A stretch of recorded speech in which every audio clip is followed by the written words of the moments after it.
Welcome, welcome. My name is Cindy Lish, and I'm super excited that you're here with me today.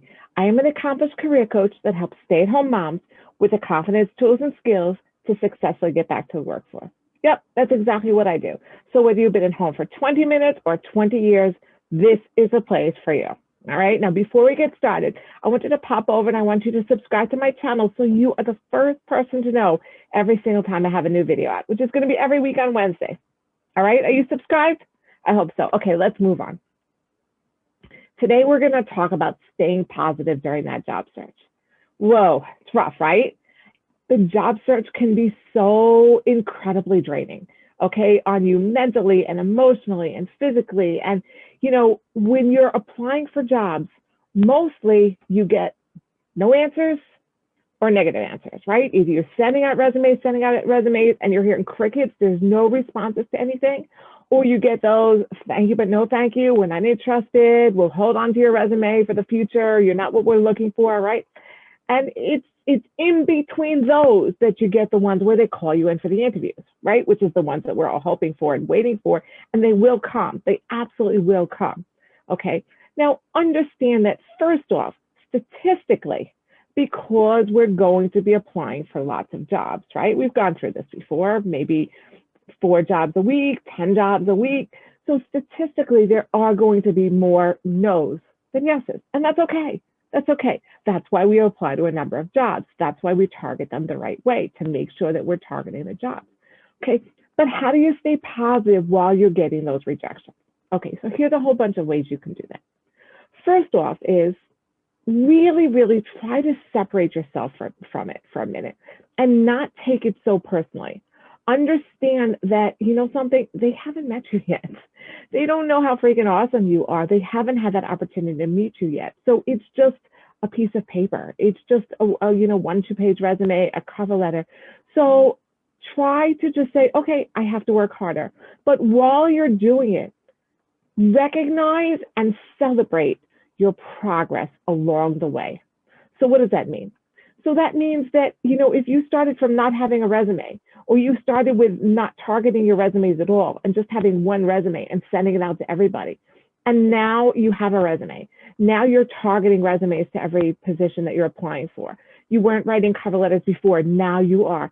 First off, be proud of what you've done along the way, right? Of those accomplishments, because those are a big deal. Whenever we want to accomplish something in life, we can't wait until we reach the final, the final goal to celebrate, because that could take a little bit more time, right? Suppose somebody who wants to lose weight, and if you wanted to lose 20 pounds, if you didn't consider it to be a success until you hit the 20-pound point, okay, then you'd be discouraged all along the way, rather than celebrating every time you lost 2 pounds or 5 pounds or something, right? So be proud of the progress. I had a client who said to me, oh, I'm feeling discouraged. And I said, well, a week ago you had no interviews, and this week you had 3 interviews that all went really well, right? So the fact that you haven't gotten the offer yet, it takes time. It takes time. The job search process takes time. The interview process takes time. But let's celebrate the fact that we went from no interviews to 3 interviews this week, okay? Right? So be proud of what you're doing along the way. Next step that's really important is separate when you are working and when you're not working. Okay, so what do I mean by this? So if you always feel that you should be applying for jobs around the clock, okay, you're not giving yourself any break. Your body needs that break. So that either you're just working too hard and you're not taking care of the rest of you, okay, or you're not actually applying for jobs around the clock, but what you're doing is you're feeling guilty all the time when you're not. Okay, so if you're doing something else, you're feeling you should be applying for jobs. If you're, going out, if you're going out for a bit, you're feeling you should be applying for jobs. If you're cooking dinner, you're feeling you should be applying for jobs. If you're, out with your children, you're feeling you should apply for jobs, which means that you're not really focused on either one, and you're not enjoying the other parts, right? So you're not enjoying being out with your kids because you feel like, oh my goodness, I shouldn't be doing this. I should be applying for jobs. So truly separate your time. Okay, this is when I'm going to work on my job search, and this is when I'm going to be doing other things, and schedule it in like a doctor's appointment. schedule it into your calendar, schedule it into your Google Calendar, into your date book, so that you know when you're doing what, okay? And make sure that you take the time in between this job search to take care of yourself, okay? We moms are always taking care of everybody else, and we're taking care of our spouse, and we're taking care of our children, and maybe our parents and other people, right? And we're running carpool for other people, and we're doing everything else, and we're pitch hitting. Somebody needs something, we're running, we're helping. You, right? You have to take care of you. So that means that while you're going through this job search, which can be, a little bit mentally, emotionally discouraging, make sure that you do things for you. So you get some exercise, okay? Whether that be, kickboxing and HIIT exercise, or it means a walk around the block, or anything in between. There are so many amazing, really good free resources on YouTube with fitness workouts of all different levels. There's no excuse. Okay, so make sure that you get some physical activity. It's good for you mentally, it's good for you physically, it's good for you emotionally. Make sure you're eating properly, because it all tends to go together, right? So if we're feeling discouraged in one area, we kind of sort of put everything together. So it's like, oh, I'm discouraged about this, I'll eat a bag of chips. I'm discouraged about this, I'll have some cookies. Rather than eating the food that you know is healthy and provides the proper, nutrients for your body, right? What we put in is, it's like gasoline for a car. So what we put into our body is the fuel that we're giving ourselves. So make sure that you are taking care of your body as well, okay? Also make sure that you schedule time in every single day, even if it's just 15 minutes of just you, okay?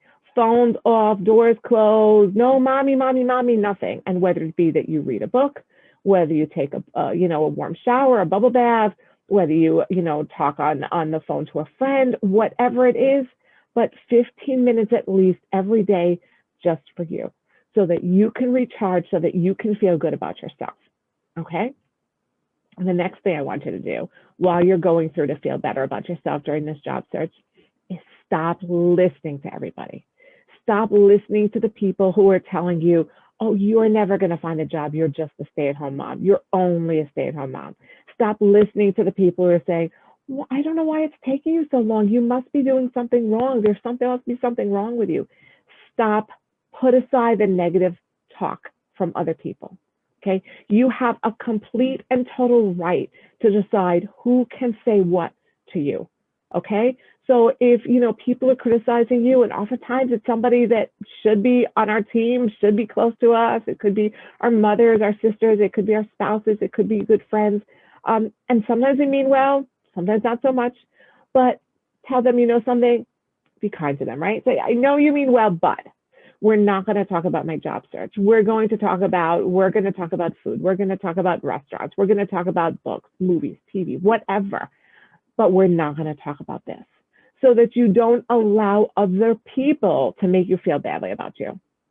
Okay? So let's review how we're going to be feeling better about ourselves during this job search.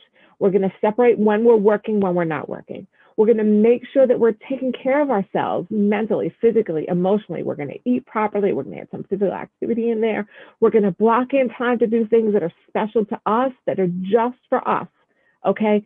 Every single time. We're going to make sure that we don't allow other people to criticize us and put us down. And you try all these different things, you are going to feel better about yourself as you're going through that job search, okay? I hope you enjoyed what I talked about today. I have so much more amazing free content for you. Pop on over to my website, cindylish.com, CINDYLISH.com, for so many more videos, blogs, an opportunity to talk to me one-on-one for free to see how I can help you out with your job search. Of course, no pressure, no obligation. That's just not my style. I will see you the next time. I hope you have a super productive week. Bye-bye.